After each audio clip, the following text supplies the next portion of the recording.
વડોદરાની બરોડા ડેરીની ચૂંટણીમાં તમામ 13 બેઠકો પર ભાજપ સમર્થિત ઉમેદવારોની જીત થઈ છે। અગાઉ 9 બેઠક બિનહરીફ થઈ હતી, જ્યારે 4 બેઠકો પર મતદાન થયું હતું।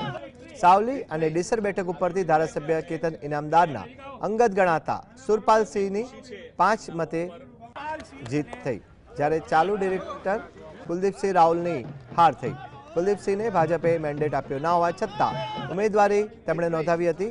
જિલ્લા ભાજપ પાર્ટી વિરુદ્ધની કામગીરી બાદ સસ્પેન્ડ કુલદીપસિંહને સસ્પેન્ડ કરશે કે નહીં તેના ઉપર પણ સૌની નજર ટકેલી છે।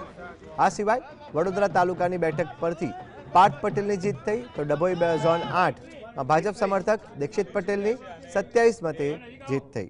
4 ઝોનમાં કુલ 333 મતદારોમાંથી 329 મતદારોએ મતદાન કર્યું હતું।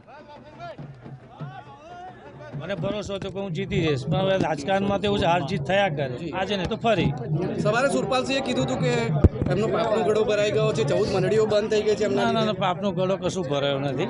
તો રાજકારણમાં બધા એક બધા આક્ષેપ કરતા રહે। આગળ રાજકારણ કેવું રહેશે? કુલદીપ લડતા હશે ને લડતા રહીશું। અમારા ડેસર ઝોનના મતદારોનો ખૂબ ખૂબ આભાર। ભારતીય જનતા પાર્ટી સંગઠનનો પણ ખૂબ ખૂબ આભાર। સાવલી તાલુકાના લોકપ્રિય ધારાસભ્ય શ્રી કેતનભાઈ ઇનામદારનો વિશેષ આભાર માનીશ કે મને નાની ઉંમરની અંદર ડિરેક્ટર બનવાનો મોકો આપ્યો।